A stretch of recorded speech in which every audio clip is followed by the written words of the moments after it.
අයිබෝවන් T time vice talk තුලින් අද අපි කතා කරන්න බලාපොරොත්තු වෙන්නේ කාලීන විතාමත් වැදගත් මාතෘකාවක්. Digital literacy.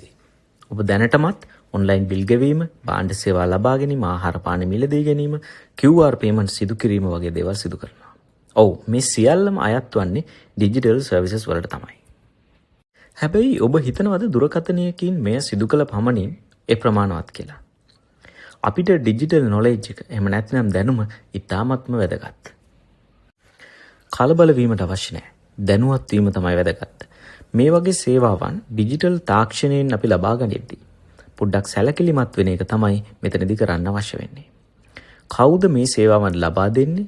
එය ඔෆිෂියල් ඇප් එකකින්, එහෙම නැත්නම් නිල වෙබ් පිටුවකින්ද, එහෙම නැත්නම් පේමන්ට් ගේට්වේ එකකින්ද කියලා අපි සොයා බලන්න අවශ්‍යයි. ඒ වගේම මොන වගේ තොරතුරුද අපි ඔවුන්ට ලබා දිය යුත්තේ, ලබා දිය යුතු නැත්තේ කියන එකත් ඉතාමත්ම වැදගත්. උදාහරණ විදියට ලංකාපේ, ගව්පේ, ඔන්ලයින් ෆුඩ්, සංනිවේදන සේවා, විවිධ බැංකු හා මූල්‍ය ආයතනවල ඩිජිටල් ප්ලැට්ෆෝම්ස්, ඇප්ස් උදාහරණ විදියට දක්වන්න පුළුවන්. මේ කතාවේ වැදගත්ම තැනට තමයි දැන් අපි ඇවිල්ලා ඉන්නේ. ඒ තමයි මොන වගේ කරුණුද අපි සලකා බලන්න ඕනේ මෙහෙම ඔන්ලයින් පේමන්ට්ස් නැත්නම් ඩිජිටල් තාක්ෂණය පාවිච්චි කරද්දී. පළවෙනි කාරණය, නිතරම අදාළ ආයතනයේ නිල වෙබ් පිටුවට එහෙම නැත්නම් ඔෆිෂියල් ඇප් එක අපි පාවිච්චි කරන්න අවශ්‍යයි. ඔෆිෂියල් ඇප්, මොබයිල් ඇප් එකක් අපි පාවිච්චි කරනවා නම් ඒක වඩාත් යෝග්‍යයි. හේතුව අපිට නිරන්තරයෙන් සොයා බලන්න අවශ්‍ය නැහැ අපි හරි වෙබ් පිටුවටද මේ ඇවිල්ලා ඉන්නේ කියලා. දෙවැනි කාරණය, බැංකු කාඩ් පත්වල රහස්‍ය අංක කිසිම විටකත් තවත් පුද්ගලයෙකුට අපි ලබා දිය යුතු නැහැ. ඒ වගේම අපිට යම්කිසි ගනුදෙනුවක් සිදු කිරීමට අවශ්‍ය නම් එම මුදල පමණක් යොදා වෙනමම බැංකු කාඩ් පතක් අපිට භාවිත කරන්න පුළුවන්. හැම විටම ස්ට්‍රෝං පාස්වර්ඩ් එකක් පාවිච්චි කරන්න. උපන්දින, නම, සරල අංක වගේ දේවල් භාවිතේ නැත්නම්.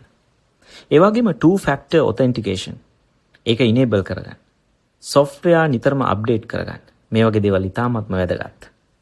ඊළඟට පොදු ස්ථානයකදී අපි Wi-Fi භාවිත කරමින් ඔන්ලයින් පේමන්ට්ස් කරනවා නම් ඉතාමත්ම සැලකිලිමත් විය යුතුයි. හේතුව ඔබගේ තොරතුරු තවත් අයෙකුට පහසුවෙන් ලබාගත හැකි නිසා. තවත් වැදගත් කරුණු කිහිපයක්ම තිබෙනවා. ඔබට නාඳුනන අංකයකින් ලැබෙන මැසේජ් එකක්, ඊමේල් එකක්, එහෙම නැතිනම් WhatsApp පණිවිඩයක් තුල ඇති ලින්ක් එකකට කිසිම විටකත් සොයා බැලීමකින් තොරව යාමෙන් වළකින්න. ස්කෑම් කෝල් එකක්, මැසේජ් එකක් හඳුනාගත් සැනින් අපට ඒ බ්ලොක් කරන්න පුළුවන්. ඒ වගේම එහි ඇති ලින්ක් එකකට කිසිම විටකත් යාමෙන් වළකින්න ඕනේ. විශේෂයෙන්ම විවිධ රටවල කෝඩ් වලින් ලැබෙන WhatsApp පණිවිඩ ගෲප් වලට ඔටෝමැටිකලි ඇඩ් කර ගැනීම වගේ දේවල් සිදු වුණොත් ඒ නම්බර් එක අපිට බ්ලොක් කරන්න පුළුවන්. ඒ වගේම WhatsApp වලින් නම් settings වලට ගිහිල්ලා අපිට මේ පහසුකම් අවහිර කරන්න පුළුවන්. ඔබ දන්නවද? ස්කෑම් එකක් නිතරම උත්සාහ කරනවා මේ නිවැරදිම එක බවොප්පු කරන්න. ඕනවටත් වඩා වැඩිපුර. කැපිටල් අකුරු, ලෝගෝ වගේම හරිම නම තිබේදයි හොඳින් පරීක්ෂා කර බලන්න. මා මෙතෙන් සඳහන් කළේ සරලම ඉතාමත් වැදගත් කරුණු කිහිපයක් පමණයි. දැනුවත්ව සහ ආරක්ෂිතව ඩිජිටල් සේවාවල් ලබා ගන්න මේ කරුණු කාට හෝ වැදගත් වෙයි කියලා හිතනවා. ඔබේ අදහසුත් මේ සමග එකතු කරන්න අමතක කරන්න එපා. ඒ කාට හෝ වැදගත් වේවි.